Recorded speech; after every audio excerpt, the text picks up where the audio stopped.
Welcome back to the most accurate podcast here at 4for4 Football. As always, for this Week 3 preview episode, I'm your host, John Daigle, joined today by John Paulson. Paulson, in Chicago for Sam and I, it is the final day officially of summer. How is everything going for you over there? Yeah, well, in Southern California, summer just kind of extends year-round. So it's actually, we're getting out of our bad weather, heat wave, 100-degree weather, and getting into the milder stuff in the fall and winter. So I can relate, I think. We still don't feel sorry for you. Of course, we is Sam Hoppen, none other than he who already has his Hoppins to conclusions for Week 3 on the site. Sam, how's everything going? It's good. I didn't realize that the end of summer is going to coincide with the weather pretty well. I mean, it's 85 degrees out today, and tomorrow it's supposed to be a high of like 60. So some pretty appropriate timing there.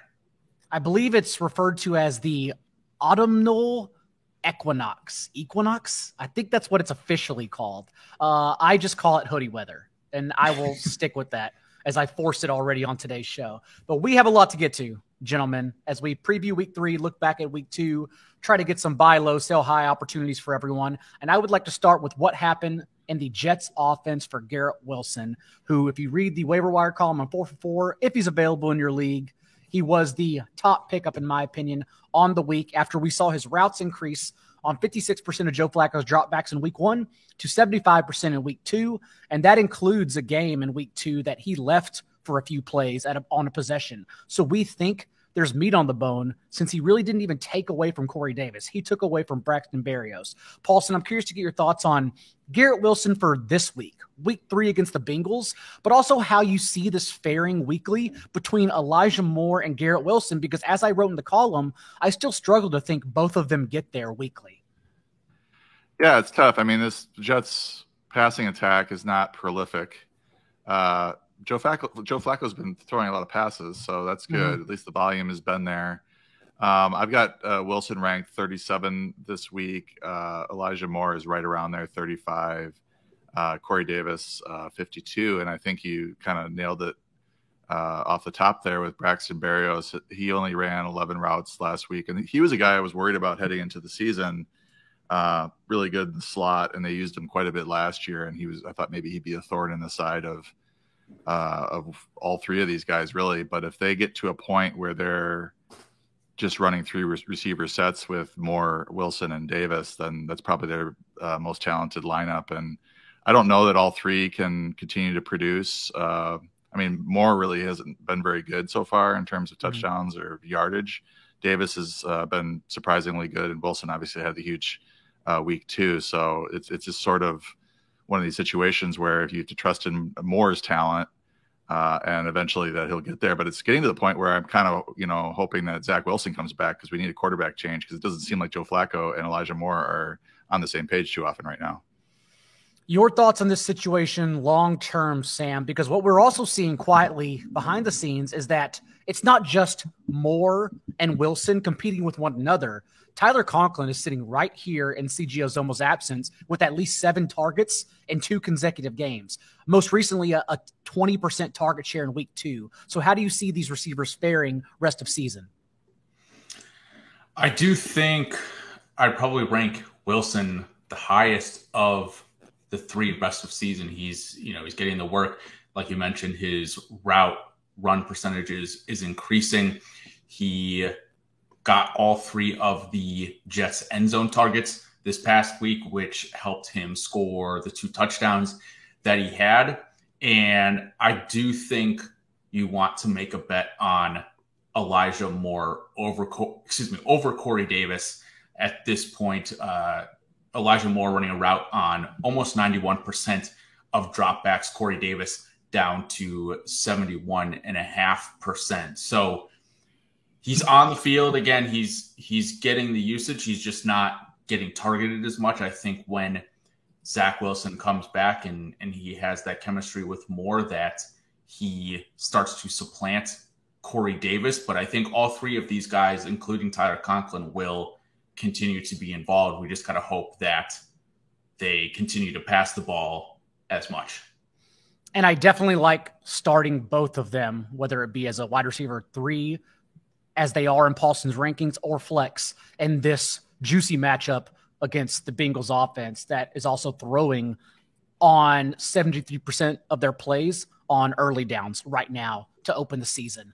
I also want to talk about James Conner's injury, Paulson, moving forward, because we know per NFL Network's Ian Rappaport that this injury, the ankle sprain he suffered, is not considered long-term or serious. And what we saw in week 2 in the second half, whenever he left injured, was Darrell Williams quietly out-carry Benjamin 8-5, and more importantly, handle both of the team's running back touches inside the 10-yard line.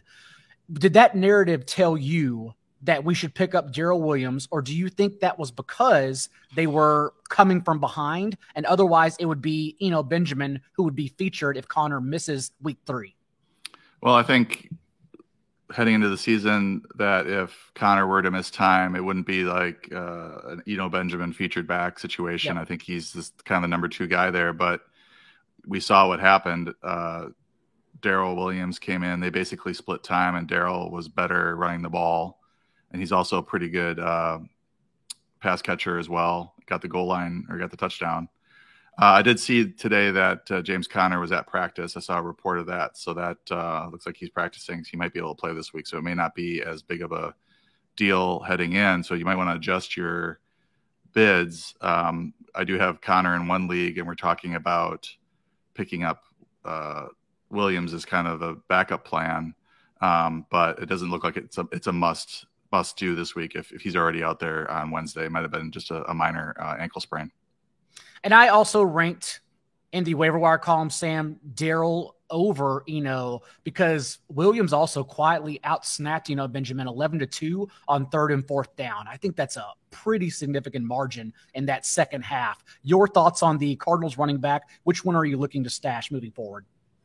I think it is the mentor, Darrell Williams. Right now, he also played on 74% of the team's red zone snaps in week 2, which is huge. If he's getting that goal line work, we know that the Cardinals have not been shy about giving James Conner for sure that short area workload when, which helped him a ton last year score a ton of touchdowns. So that combined with what you mentioned, the work on 3rd and 4th down, I think would lead me to Williams over Benjamin, but I still do think that both of them are worth a stash at this point.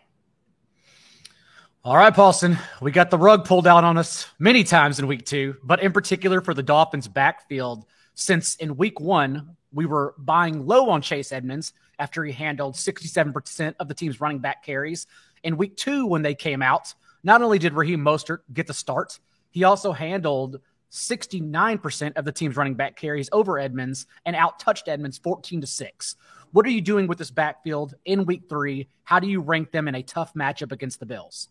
Yeah, this is a weird deal because Edmonds wasn't bad in week 1. I guess he had a low EPA per play. Maybe Sam could speak to that. I don't follow that real closely, but his EPA per run was pretty low apparently. I saw that somewhere on Twitter. So it looks like they shifted over to Mostert. I could see this going back and forth all year. I don't think that the Dolphins are going to give up on Edmonds after giving him the money that they gave him in free agency. Maybe they're trying to send a message, or maybe they're just trying Mostert out in the starting role and Edmonds in more of a complementary role. But he did play 51% of the snaps, and he was on the field ripping off a 28-yard run on the final drive for the Dolphins to set up the game-winning touchdown. So they trusted him in that situation. It just would surprise me that Mostert continues to run, more routes or catch more passes than Chase Edmonds, when it's definitely Edmonds' game as a pass catching back. So this is disappointing, sure, from being an advocate for Chase Edmonds heading into the season. I'm not ready to press the panic button on him. I might bench him instead of starting him, but I don't think I'm ready to cut him in any leagues. But maybe there's an 8-team league or something out there, or a league with really short benches where you might want to move on because you can only have starting running backs on your roster. But I think right now I'm just kind of waiting and seeing how this sort of plays out, because Edmonds did prove last season that he was really good in his own running scheme. Excuse me, and I think he can get it going here pretty soon. Also, Mostert is fairly injury prone, so if there's any sort of he gets dinged at all, then Edmonds will be in line for a lot of touches. I think you're forced to speak on EPA per run now, Sam. I think that's what we requested. I mean, they were both pretty inefficient they've both been pretty inefficient rushers over the past 2 games. Neither of them have an EPA per rush over 0. Not that that's common for really any running back. Both of them have a negative rushing yards over expected per carry as well. So they're not, the Dolphins running scheme is not nearly as efficient as the 49ers, which is where Mike McDaniel is coming from. And I think Chase Edmonds is where I would lean right now and rest of season, with the Dolphins being so pass heavy, and like Paulson mentioning, Mostert likely not taking a bunch of work out of Edmonds' passing game role.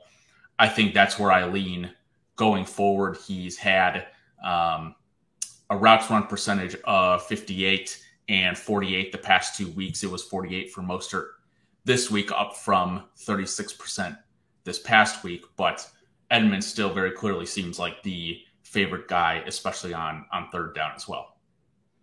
And NFL Next Gen Stats is rushing yards over expectation. Only Derrick Henry is performing worse right now in terms of what he's supposed to be getting and what he is not getting behind Chase Edmonds. I also want to stick with the Dolphins offense, because the question of the week, Paulson, is what to do with Tua in week 3 against the Bills.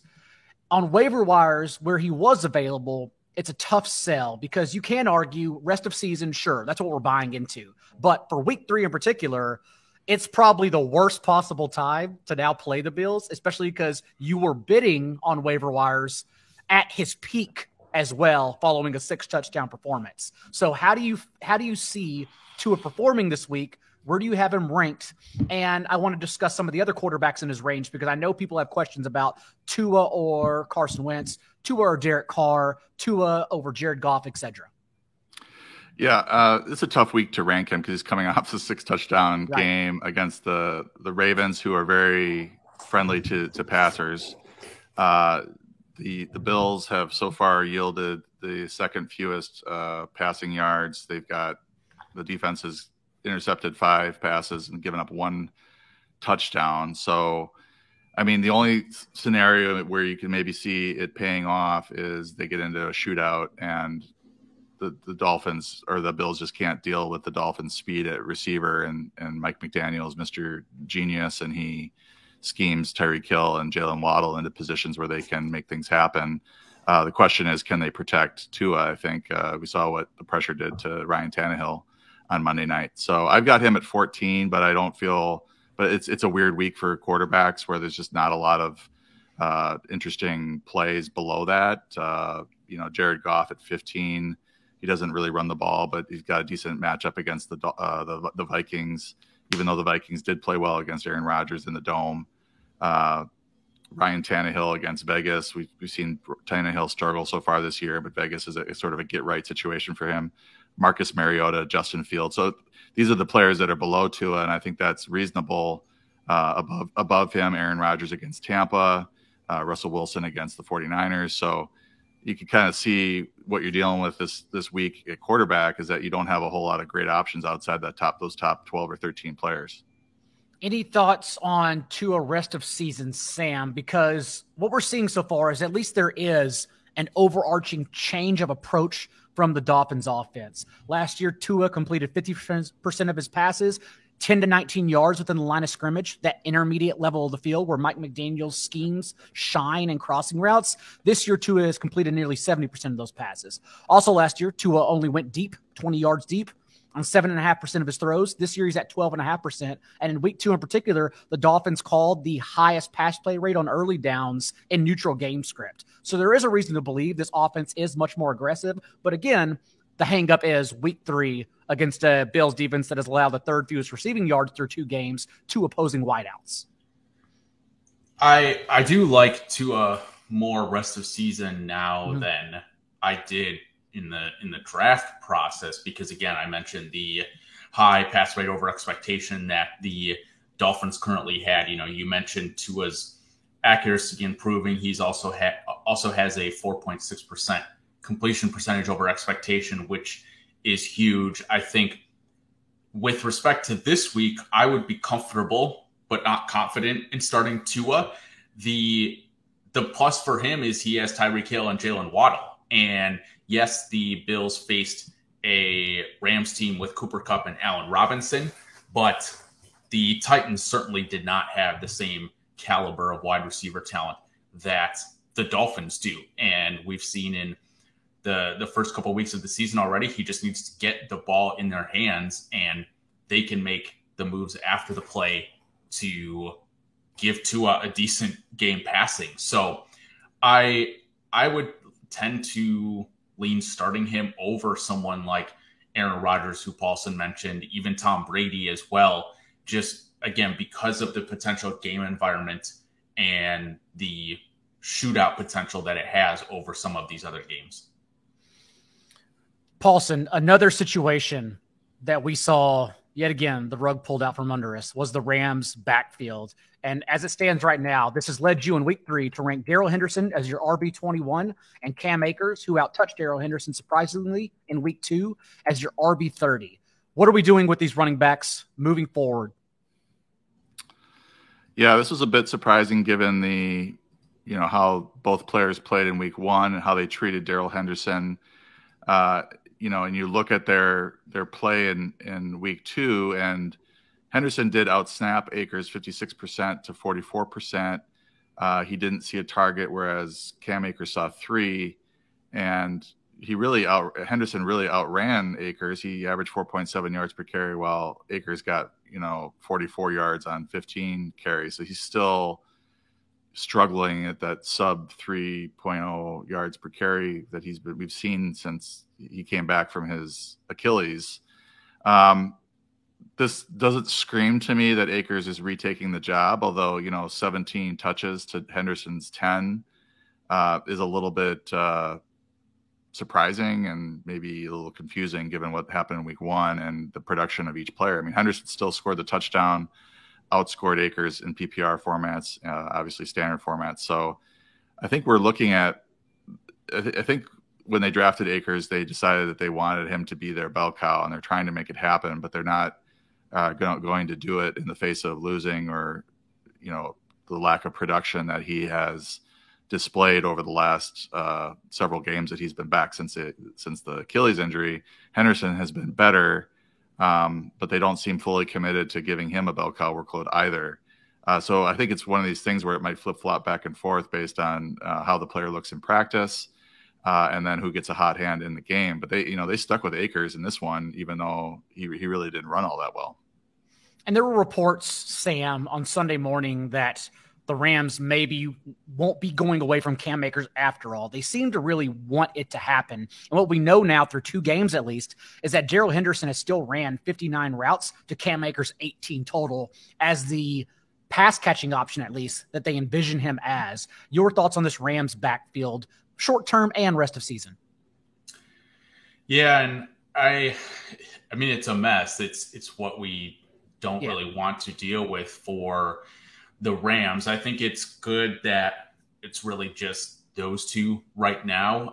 We'll see what happens when Kylan Hill comes back, if he's even part of the conversation. But I do still tend to lean Henderson. He has been a slightly more efficient rusher. Again, if we're looking at EPA per play now on this show, he's got an EPA per rush of 0.15 compared to negative 0.234 Cam Akers. He's also getting almost 2 yards per carry before contact more than Akers, which is shocking. And that offensive line has its troubles for sure. But the fact that he's getting that much more yards before contact, I think is huge and sort of shows where they're at as rushers right now. So I would still lean Henderson for sure, but Cam Akers is becoming slightly more intriguing as a potential flex option, I think. Another issue in the rankings everyone is struggling with, Paulson, is basically trying to pull the parachute cord on Darnell Mooney. And my only concern with that this week, after the Bears have somehow totaled only 28 pass attempts through 2 games, is that you now get a Texans defense that has allowed the 4th most receiving yards to opposing wideouts. I personally want to go back to Mooney. I don't know if I want to, but I personally will go back to Mooney on my teams one more time as a wide receiver 3 or flex. Your thoughts? Are you bailing already, or are you going back once more? No, I think this is a bounce back spot for him. I can't believe this lack of production thus far. I mean, I guess week 1 he gets a pass because of the monsoon, and he's more of a intermediate to deep ball guy, and it was tough conditions there in Chicago. Maybe you could tell yourself a story about the Packers secondary in week 2, kind of having that offense locked down after that first drive or whatever they scored on. So you look at the Texans, they're giving up 270 yards passing, 7th most. You mentioned the numbers to wideouts. I can't see Mooney continuing to produce this at any level for the rest of the season due to the lack of pass attempts from Justin Fields. I think he attempted 11 passes against the Packers. I mean, this is not sustainable for an NFL offense. So things have to turn around soon. And I think the surprising thing about this for me is that Mooney and Fields were pretty productive last year in their time together. And for them to look, or for this passing attack to look this bad at the start of this season is alarming. But I'm still holding Mooney, and I think I would start him in certain situations due to the matchup and due to the fact that he should be far and away the most targeted player on this team. It seems like St. Brown has gotten off to a better start than he has, but Mooney, I think, saw 140 something targets last year and needs to be his usage needs to bounce back quickly. And Justin Fields, Sam, is second to Jalen Hurts in carries among all quarterbacks in the league so far. But again, because he's only thrown 28 times total, he's totaled less than 200 passing yards through 2 games. What are you doing with Justin Fields moving forward? I don't know how you can hold on to him in redraft leagues right now, unless it's a 2-quarterback league. I mean, there are so many better options. I'd be more confident rolling out Tua, who we talked about earlier, than Fields at this point. I mean, the rushing is potentially there, but this offense just looks about as bad as we would expect. I mean, they have a play success rate at about 40%, which is just abysmal and near, if not at the bottom of the league right now. So I think until, the rushing is nice, but it's always nice when it complements the passing as well. We see Jalen Hurts and Lamar Jackson passing at a much higher clip than 11 times per game, and that's able to open up some of the rushing as well. So I'm not holding on to Fields right now until I see something more with him in that offense. Everyone in leagues that had Leonard Fournette at the 3rd, 4th round, wherever you got him at, has a chance. They are asking, do I ride this out, or do I now sell him high after he's out-touched Rachaad White 49-10 through 2 games? Paulson, in particular, handled 93% of the team's running back carries in week 2 as this offense has shifted, maybe due to wide receiver injuries. Maybe this is their identity since they have offensive line injuries coming into the year. But either way, they've attempted 30 pass attempts through 2 contests. What do you think about Leonard Fournette for the rest of the season? Well, I would hold. I mean, I think his workload is such that the touchdowns are going to come. This is an offense that is probably playing about as bad as it can given the receiver injuries that they have. Mm-hmm. If they get Godwin back, and obviously Mike Evans is suspended this week. I mean, this week might be a little bit tough against the Packers, but they might just ride him because They just don't have a whole lot of weapons in the passing game. But he's got 21 carries in week 1, 24 in week 2, 2 catches in each game. We know he's a big pass catcher. He's playing a ton of snaps. And things lighten up here a little bit. I mean, week 4, he's got KC, Atlanta, and then Pittsburgh, Carolina, weeks 5 through 7. So I think, the touchdowns will probably come. He did apologize to fantasy managers, fantasy fans, that he hasn't found the end zone yet. So that's usually a good sign that he's going to get a touchdown fairly soon. As I mentioned, though, I think that this is an offense that's going to score more touchdowns than what they have, and he's going to be a part of that. And Sam, Rachaad White, obsolete from the offense right now, but we also know he's a very clear player to hold since he is the only one getting any amount of touches behind Leonard Fournette as a contingency player. But right now, given Fournette's usage, what are you doing with him? It's interesting you mentioned him as a sell high. I think he's a buy low, to be honest. Oh, interesting. Okay. Certainly has not performed up to expectation. I mean, especially given what the offense is going through. They've had so many wide receiver injuries, like you mentioned. You would expect him to get more work in that absence, I think. And he's underperformed his expected fantasy points workload, which I think is huge. Again, you mentioned Rachaad White is pretty much nothing except for a handcuff right now. And Fournette is getting over 80% of the team snaps right now, which is just tremendous. He's not really coming off of the field at all, except for rest, it seems like. So I think better days are ahead for Fournette. There are the injury concerns that have been, sort of surrounding him his whole career, but that doesn't seem to be an issue right now. And if he's the only one left standing as an offensive weapon that Tom Brady trusts, then I think, he's got an outstanding ceiling for the next couple of games, especially against some of the the teams that Paulson mentioned. They play the Packers this week, the Bears, who I just maligned for their terrible offense, just ran all over. So I think if the Bucks do go that route, then Fournette is a buy, in my opinion. Rashad Bateman has also popped on the list because he has yet to be a full-time player through 2 games, but he still continues getting there, Paulson, weekly, including this past game. What are your thoughts on Rashad Bateman moving forward for this Ravens offense that is actually succeeding through the air, but the 3rd highest pass play rate from neutral game script? And maybe that's because they've faced the 2nd most 8-man boxes right now in the entire league. Yeah, it seems like they're going pass heavy because they just can't run the ball with their running backs. So basically it's a 2-pronged attack of Lamar Jackson running, he's doing fine. But and then just staying away from Drake right now. I think they're probably, and whoever else is in the backfield there, they're just nominal touches for Mike Davis and Justice Hill. I think they're trying to wait for Dobbins to get back to get it going. And then in the meantime, they're throwing the ball a ton. And it's really, it was Devin Duvernay in the first week with a couple touchdowns. But, really we expect this passing attack to go through Mark Andrews and Rashad Bateman.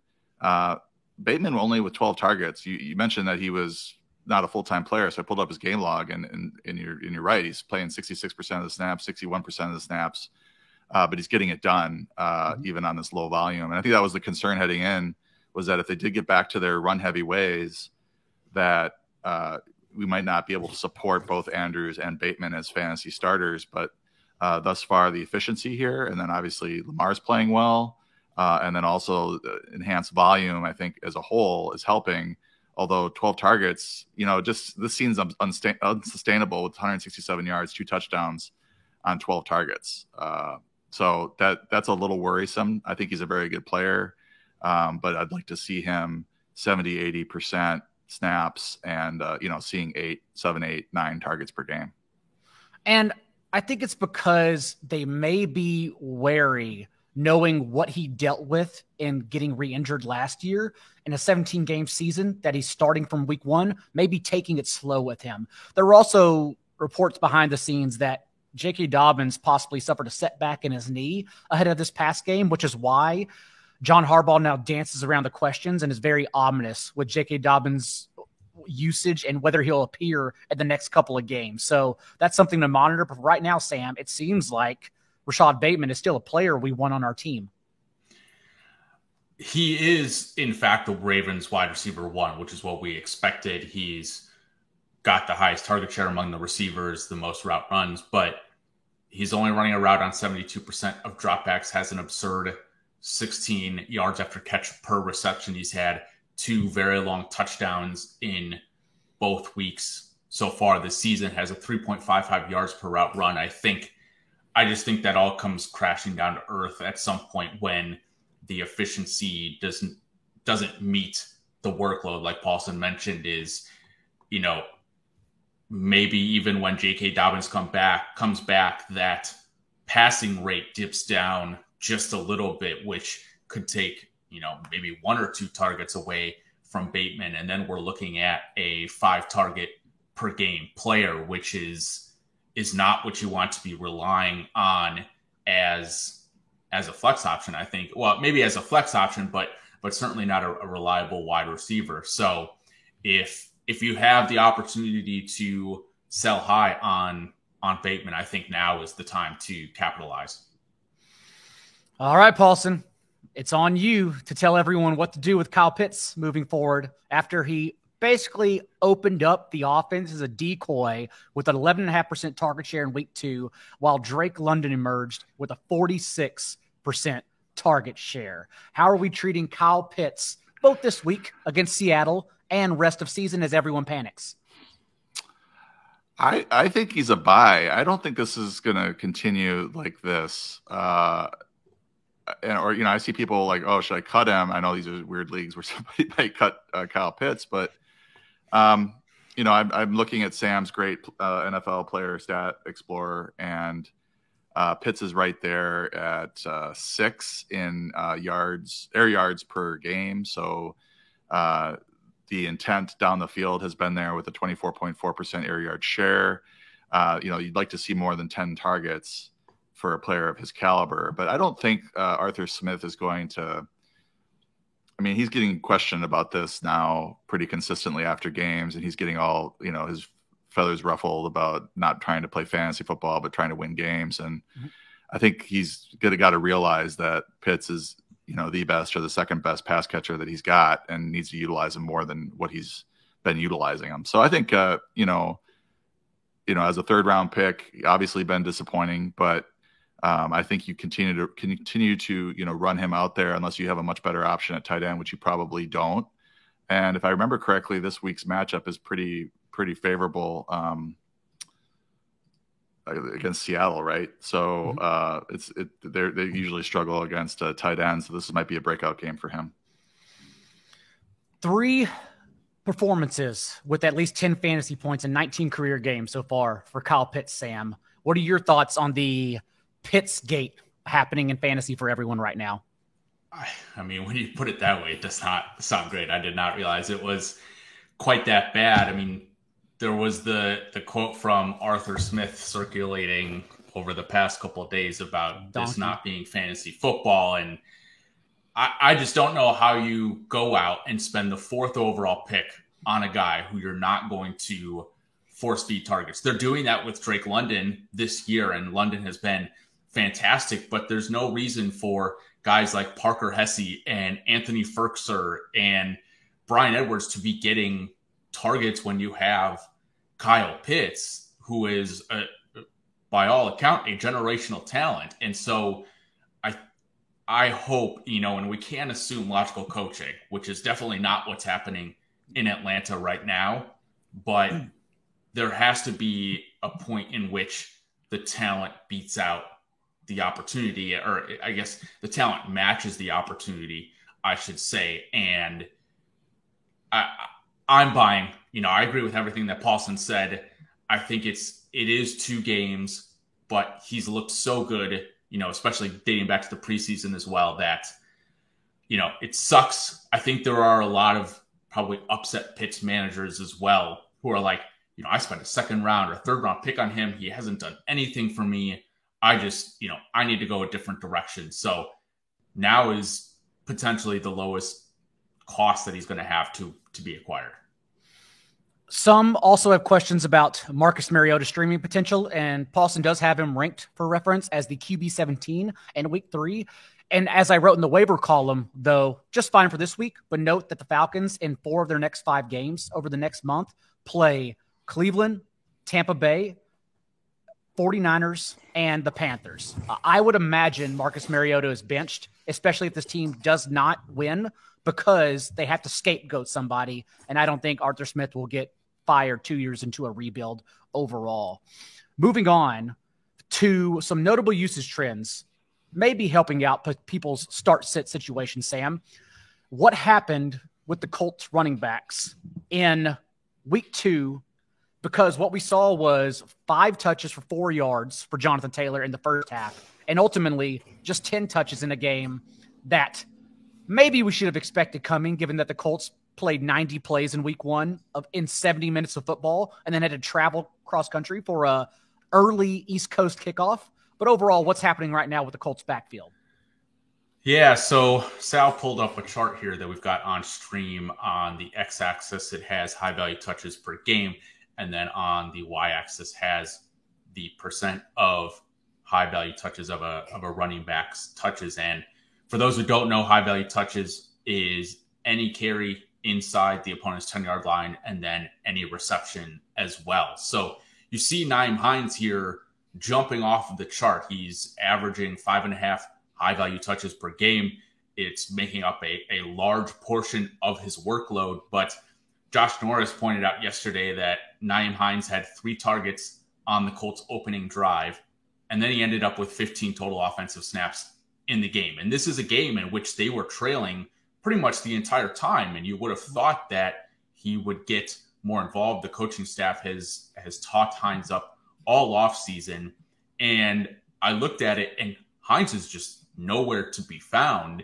You know, he's only playing on about 30% of the team's snaps. Jonathan Taylor is playing on more third downs, on twice as many third down snaps as Hines is, and Hines isn't getting any red zone work as well. So, you know, Paulson, I'm interested to hear where you're at with him. I've gotten a couple questions on should I drop Hines or not. I don't think you're there yet, but I don't know if you can feel confident starting him this week, even though they are playing the Chiefs in a game script that likely is to repeat what happened last week as well.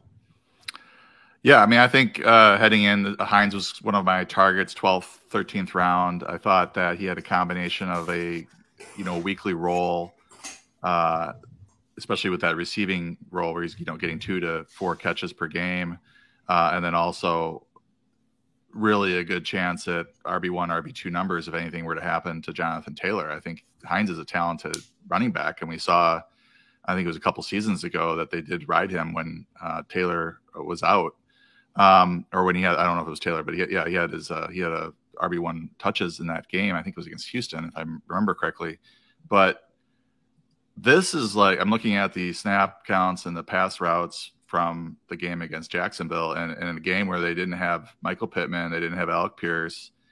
Hines, he ran 14 routes, less than Desmond Patton, Mo Cox, Kylan Granson, Taylor, obviously Ashton Doolin had a good game. Michael Strahan, I don't know how to pronounce his name. Paris Campbell.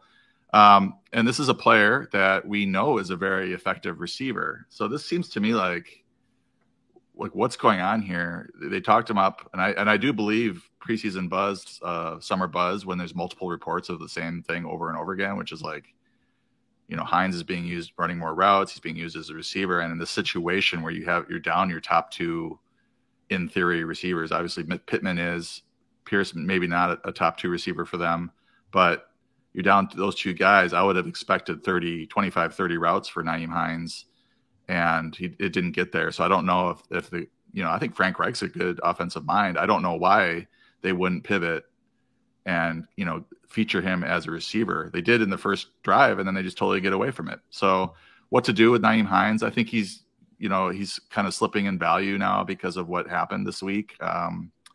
If he comes out and has 6 catches for 70 yards as, kind of a hybrid running back receiver, then you feel pretty good about it. But What happened was not that.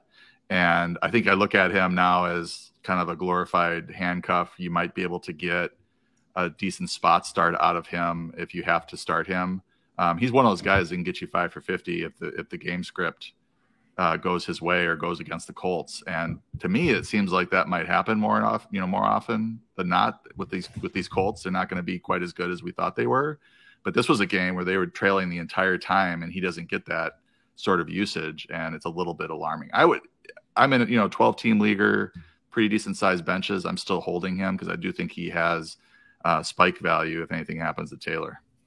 I think week 1 kind of alluded to a takeover too, given that Jonathan Taylor got 35 touches in a game they were down 20-3 in the second half. Like, that's pretty telling of, we actually want Taylor in on this situation more than Hines moving forward. But like you, yeah, I don't mind stashing Hines. Also, as I wrote in the waiver wire column, anywhere I have Paris Campbell and Alec Pierce, I'm just dropping both in favor of Ashton Dulin since Dulin has just been the better player. Led the team in target share without Michael Pittman in week 2. And now through 2 games, a 32% target per route run rate. So it's very possible he earns more routes and opportunity over Alec Pierce as the team's number 2 wide receiver and Campbell moving forward. We also want to talk about, Sam, the Eagles running backs, because what we're seeing happening right now is still a 3-headed timeshare, but at least we're seeing Miles Sanders involved for at least 15 touches in both games. And most recently in week 2, 71% of the team's backfield touches. So what is happening with this timeshare in Philadelphia? So it's a bit of a 1-2A, 2B situation. Miles Sanders is clearly the one. He's gotten 15 carries per game. The other 2 have just 15 carries combined over the first 2 weeks. Sanders has been extremely efficient as well, has a 4.04 rushing yards over expectation per carry, which is phenomenal, one of the highest in the league. But he's not playing on third down. That's pretty much the Kenneth Gainwell role right now, and he only has 5 targets as well. The other part of it is that you obviously have Jalen Hurts rushing the ball a ton as well. So even though he has 30 total carries, that's only 42% of the team's total carries, because some of those are, going to Hurts and Scott and Gainwell. So if you add up Scott and Gainwell's usage, you essentially get a 1A, 1B situation as well. And I think this could be a potential opportunity where you sell high on Miles Sanders. You're still going to start him if you have him. Neither of Scott or Gainwell are startable at this point, but he is someone who I think has exceeded expectations from a production standpoint. But he is still splitting work, and both Gainwell and Scott have been involved near the goal line as well, to the point where it's taking touches away from Sanders. Your thoughts on the Eagles' backfield rest of season, Paulson? Yeah, this is I'm actually kind of excited for Miles Sanders because he's getting the sort of usage that maybe his talent would justify, through 2 weeks, 30 carries, 5 catches, getting into that 17 and a half touches, and he could make some hay in that. Like, I think the concern with him, and this is a great offensive line too. The Eagles have a really good offensive line. So if this offense is going to be a juggernaut and they're going to score 35 points a game, then he's going to end up finding the end zone. He's not a guy you can count on even in 20 touches to find the end zone due to the things that were mentioned there about Jalen Hurts really being the goal line back. They also like to hand the ball to Gainwell and Scott sometimes inside the goal line. So that's going to frustrate Miles Sanders owners, but I think I'm expecting a high yards per carry. I'm expecting 80, 90 yards rushing, especially in favorable matchups, maybe even more, and a little bit of a role as a pass catcher because he is capable. Sam mentioned he only got 5 targets, but Gainwell's only seen 6. So it's not like he is on third downs. Gainwell's coming on third downs, but it's not like a huge disparity. They are trying to throw the ball to Sanders about as much as Gainwell. So and that's an area of the game where he can succeed as well. So he's definitely somebody who has risen in the rest of season rankings due to, just how good this offense looks and how good he looks. And then we know that the offensive line is great. It looks like they're going to score a lot of points, and you definitely want running backs in those offenses. And it does seem like he's well ahead of Gainwell and Scott. I think we were concerned heading in that this might be a 40, 30-30 type split or something like that between the three of them. But it's, he's playing 53% of the snaps and has seen 35 of the 54 touches. So that's a pretty good workload for Sanders. Allen Lazard returned on Sunday night. What we saw was him pop into the team's wide receiver one role immediately with a route on 90% of Aaron Rodgers' dropbacks, only a 12% target share. Got there with a end zone target, but nonetheless, everyone else basically plummeted in route participation except for Sammy Watkins, who stayed the same with a route on 65% of Aaron Rodgers' dropbacks as the team's second receiver. What do you see among this group of wideouts moving forward, Sam? I think Allen Lazard is the only one who really you can start and is probably worth holding on your roster at this point. The chart we have up now is try to look at target concentration for the top three options in each offense. So you see the Packers at the very bottom, their top three players in target share combined for a target share of just over 40%. I mean, there are some players who have a target share almost at 40% on their own. Their top two targeted players are both running backs, and then it's Dobbs, I think. Now, Lazard only got 3 targets in the game, but he ran a route on almost 90% of dropbacks, and he's one that has the most chemistry with Rodgers right now and has all season. And so I think, again, you want to see that offense take maybe a little bit of a step forward because we haven't really seen that yet. But right now, this offense is so unconcentrated that, you've got, I think I'm looking at it, 8 players with between 2 and 8 targets over the first 2 games. And that doesn't even include the running backs as well. So I just think this offense is probably going to run through the running backs like we've talked about a couple times in the past. And Lazard will end up being the wide receiver one from a usage standpoint. And it's just hard for the volume to be there for so many players, Paulson, because of what this offense is doing. 24th in pass play rate from neutral game script, the 5th slowest pace in one-score games as well. And so we just don't have much plays to go around for any of them. Yeah, and this is an offense that's been slow. Like Rodgers loves to take every second off of the play clock. I think he's getting as much information as possible and feels like he has the advantage if he is the last one to take a look at the defense as he snaps. So they've gotten by in recent years because the offense has been so efficient, supporting Davante Adams, Aaron Jones, Aaron Rodgers as fantasy stars. And now we have a situation where Davante's gone, and it's this receiving core, as Sam mentioned, I think is Lazard. You definitely don't want to cut him. He's going to be startable here soon, I think. And you could even argue last week he was startable. But playing on that many snaps with Rodgers as somebody who trusts him, he's going to have some good games. And then after that, it's just, Sammy Watkins has really been the consistent, person in terms of snaps. He had a pretty good game against the Bears. If he's healthy, I kind of look at him as the number 2 option. I don't know how long he'll stay healthy, but Rodgers seems to like him. And then Cobb, he obviously loves from all those years together, but Cobb is sort of a catch and fall down guy at this point. But just looking at the targets from week 2 of this receiving core, Dobbs had 3 where they threw him a couple of screens. He's actually good down the field, so I don't know why they're not using him more down the field, but Sammy Watkins had 4, Christian Watson had 3, Cobb had 3, and Lazard had 3. So as we were getting ready for this season, I kind of thought that this might be a group that would average, we might have 4 guys or 5 guys, 100 yards receiving with no clear number 1 other than maybe Lazard, who had a chance to go over 1,000 if things kind of broke his way. I don't know that that's going to happen. We saw Lazard with just 12 yards receiving, whatever, in week 2.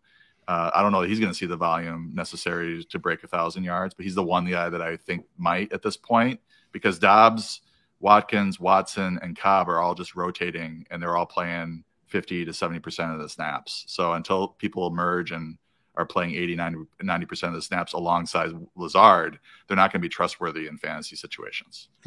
I think a lot of people are faced with starting the quarterbacks potentially in this game.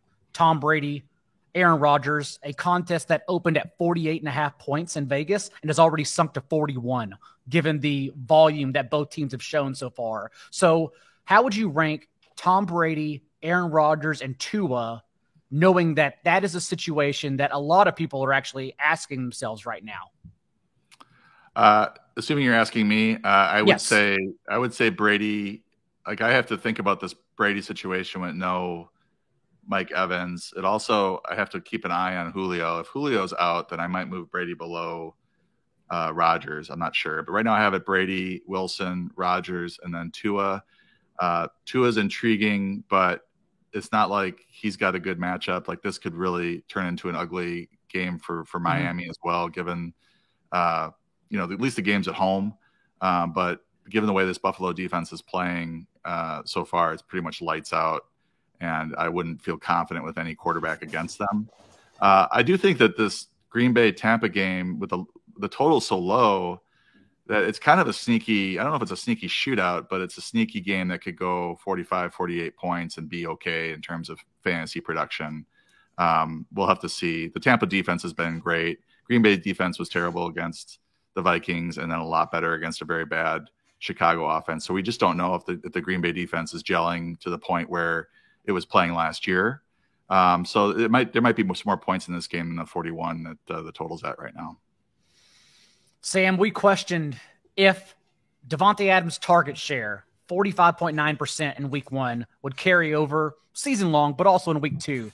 And what we got was a 17.9% target share instead, with Hunter Renfrow popping up and leading the team as the Cardinals continue struggling against slot receivers for a team-high 10 targets and 25.6% target share. So what did you see, if anything, from this Raiders pass-catching group that Davante Adams basically got there because only of his 1-yard touchdown catch? I mean, you can see on the chart here, they are the second most concentrated passing attack right now. Mac Hollins isn't showing up on here, but he clearly seems like he's the third wide receiver in that offense. So maybe worth a deep stash. And what makes this offense so attractive is not only the concentration, but they're throwing the ball at a decent clip as well, have a positive pass rate over expectation. And I think, that high target share that you mentioned for Adams in week 1, I was certainly not expecting that to hold over into week 2 or the rest of the season. They obviously want to feature him as much as possible, which is great, but Renfrow and Waller are still solid pieces of this offense. And Waller, I think, still probably a top 5 tight end rest of season. Renfrow likely worth some flex consideration as well, depending on their opponent, and especially in PPR league. So I think it's really just those 3 guys and then nobody else. Again, Hollins worth a deep look, but this is a great offense for fantasy to see it so concentrated among their top 3 guys. And Josh Jacobs, Paulson, at least for this one game we saw without Brandon Bolden, did handle 19 of 20 running back carries. They basically only leaned on him in every single situation. So I would think that he's a good touch-based. He may not get there. He didn't get there this past game because he's still Josh Jacobs, but he's a good touch-based RB2 if Bolden is out again in week 3. Yeah, and a side note on Davante, I can't say that I'm unhappy to see him getting frustrated with the accuracy of Derek Carr's passes.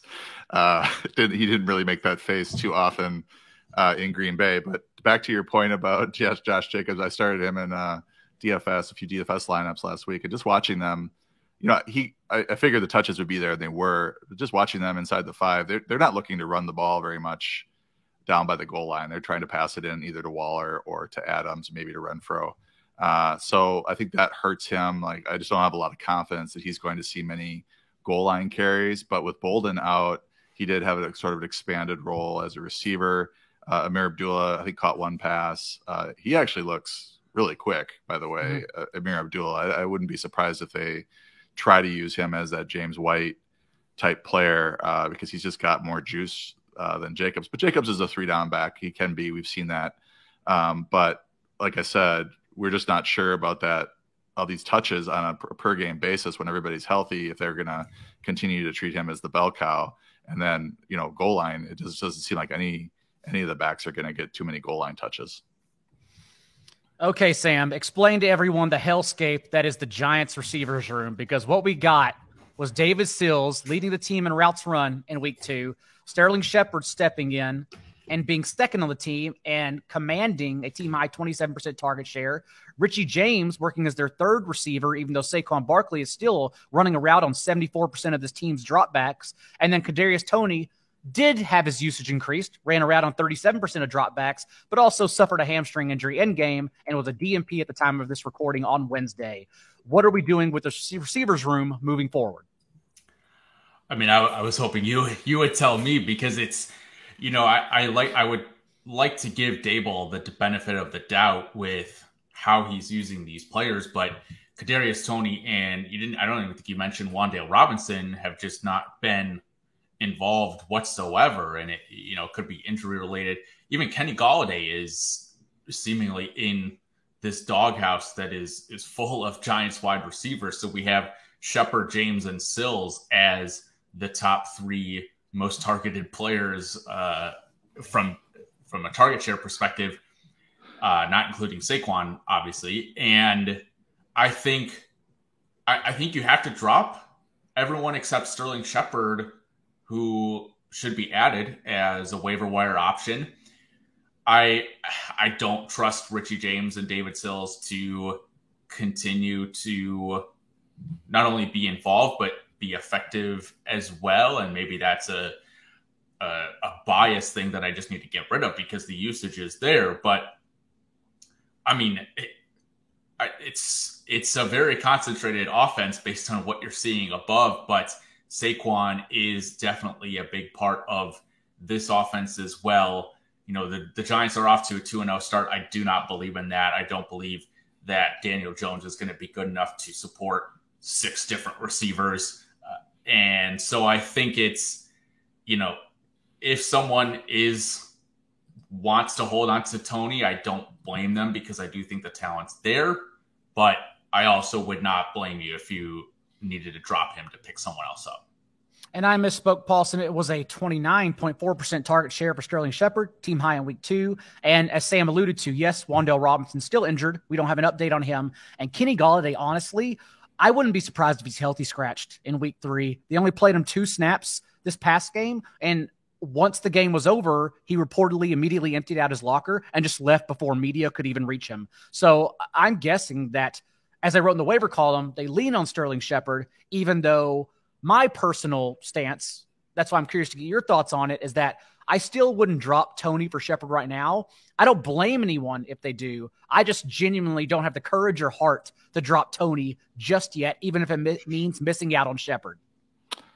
Well, that's an interesting question. I mean, Toney's not a player that I was targeting in draft, so I don't have him to drop. But I did pick up Sterling Shepard in a couple of leagues. I think he has the greatest combination of talent plus faith from this coaching staff based on his playing time and targets. And he did get the long touchdown in that first game, or it was a long catch. I know he got a touchdown in that game.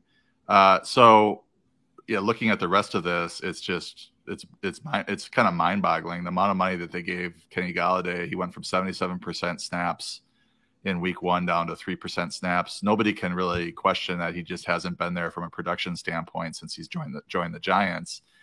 And then the thing I want to know is if he cleaned out his locker, did he clean it out like he left the team, or did he just I'm gone for the day and not going to talk to press kind of a situation? So, they can't trade him. His contract is untenable, so they'd have to cut him if they're trying to do, trying to get rid of him, force him out of the team. So I think Tony has talent. He did increase his snaps from 12% to 38% in week 2.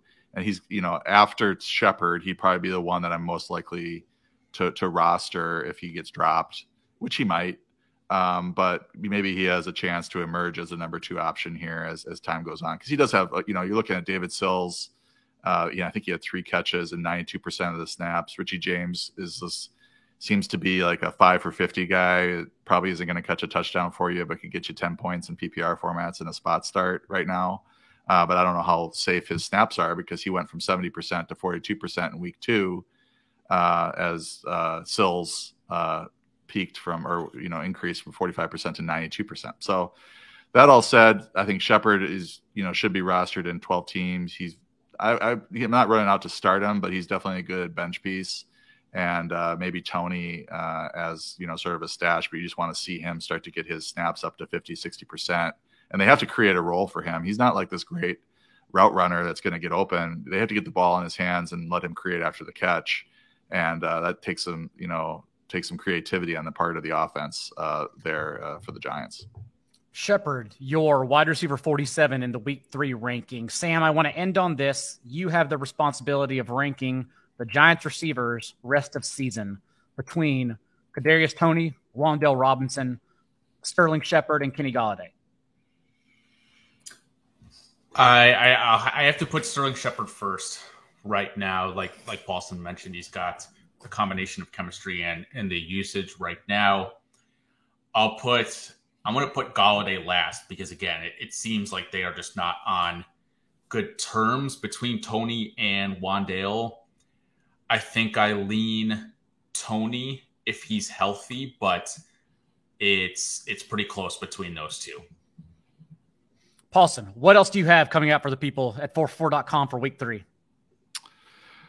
Just doing the podcast on Friday with Anthony. Sneaky Starts, working on that. Get that out today, hopefully, and just stay on top of rankings. And for the record, I would rank the Giants rest of the season, I think the same way. I would go Shepard, Toney, Robinson, and then Golladay. And I just realized that Golladay wasn't even in my top 95. Doesn't need to be released. I just feel like this is a former top 5 fantasy guy that if he could find another more friendly environment, but man, it's been bad since he signed him to that big contract. Let's wait until he's on the Falcons running behind Drake London next week. Sam, what do you have coming out at the site? Like you mentioned, Hopping to Conclusions already out this morning. Fortunately, for all my fellow data nerds, did not have as many data issues this week, so was able to push that forward. Have a buy low, sell high article coming out tomorrow, and then just a bunch more charts on the Twitter timeline.